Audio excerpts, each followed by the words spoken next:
Rain has a way of making the world feel smaller, quieter, like it's just you and whatever is outside your window. Most of us find comfort in the sound of rain. It drowns out noise, it helps us sleep. But sometimes, rain hides things. Things that move in the dark, things that wait for thunder to cover their footsteps.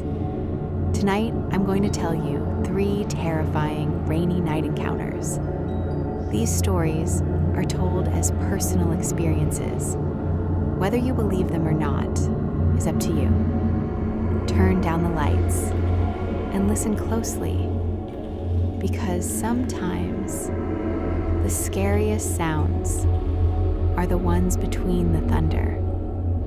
It was 2:13 in the morning when the storm reached its worst. I remember the exact time because the thunder was so loud it shook me awake. And when I checked my phone, that's what it read. 2:13 a.m. Rain hammered against my bedroom window like handfuls of gravel being thrown at the glass. I live alone. 2nd floor apartment, no balcony, no fire escape outside my bedroom window, just a straight drop to the ground below. Another crack of thunder split the sky, and in the silence that followed, I heard it. 3 slow knocks. Tap, tap, tap. Not on my door, on my window. I told myself it was a branch. The wind. Debris from the storm. But there's something different about a knock. It's deliberate, measured, intentional. Lightning flashed. For half a second, the entire room lit up white, and I saw something standing outside my window. Tall, too tall. Its head nearly level with the top of the frame, and it wasn't moving. The rain was pouring, sheets of water running down the glass, but the figure didn't sway, didn't flinch, didn't react. Darkness swallowed the room again. My heart was beating so loud I could hear it in my ears. Another knock, slower this time. Tap, tap, tap. My body finally reacted. I slid off the bed and dropped to the floor. I crawled toward the bedroom door, keeping low. And that's when I heard something that made the blood drain from my face. Wet footsteps behind me, inside the room. Slow, dragging, like soaked shoes on hardwood. I didn't turn around. I couldn't. I ran into the hallway and locked myself in the bathroom. The footsteps stopped. The rest of the night was silent except for the rain. I stayed there until sunrise. When daylight finally filled the apartment, I forced myself to check the bedroom. The window was closed, locked, but on the outside of the glass were muddy handprints, long fingers, spread wide, and on my bedroom floor, there were faint, wet footprints leading away from the window toward my door. I was 17 the first time I heard something call my name in the rain. My mom worked night shifts, and during storm season, that meant I was home alone, a lot. That night, the power went out around midnight. Total darkness, the kind where you can't even see your own hand in front of your face. I lit a candle and sat in the living room listening to the storm. That's when I heard it. My name, soft, barely above the sound of rain. I froze, came from outside. I told myself it was the wind bending around the house.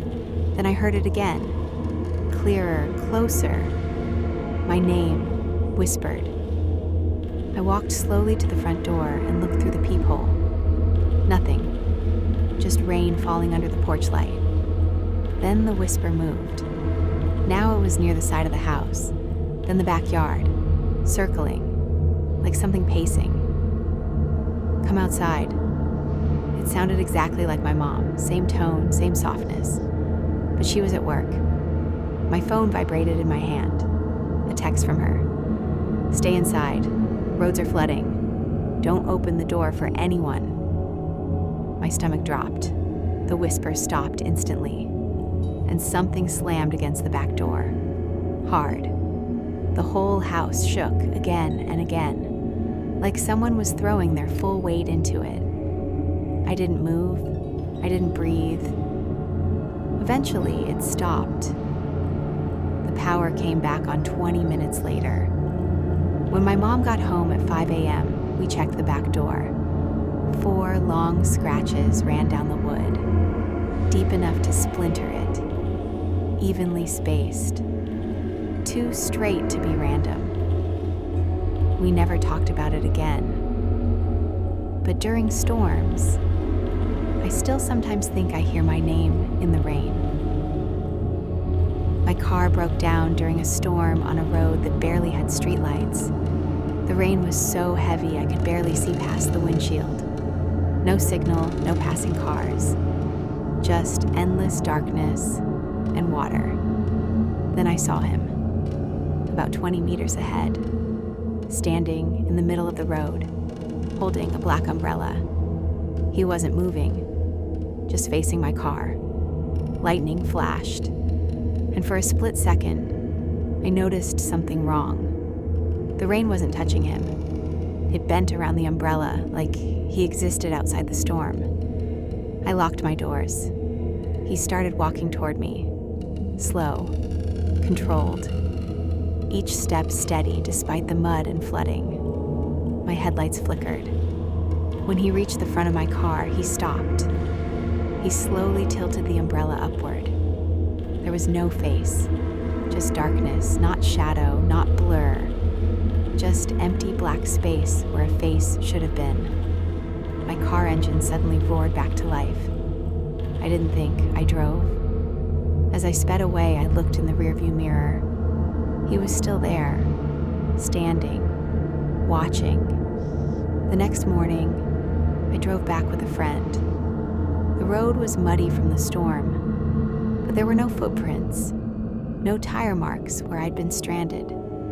And in the middle of the road, there was a perfect dry circle, like rain had never touched it. Rain makes everything quieter. It blurs the edges of the world. It hides movement. It masks footsteps. So next time you wake up during a storm and you hear something unusual, a knock, a whisper, footsteps where there shouldn't be any, don't assume it's just the rain, because sometimes the storm isn't what you should be afraid of. It's what the storm is hiding.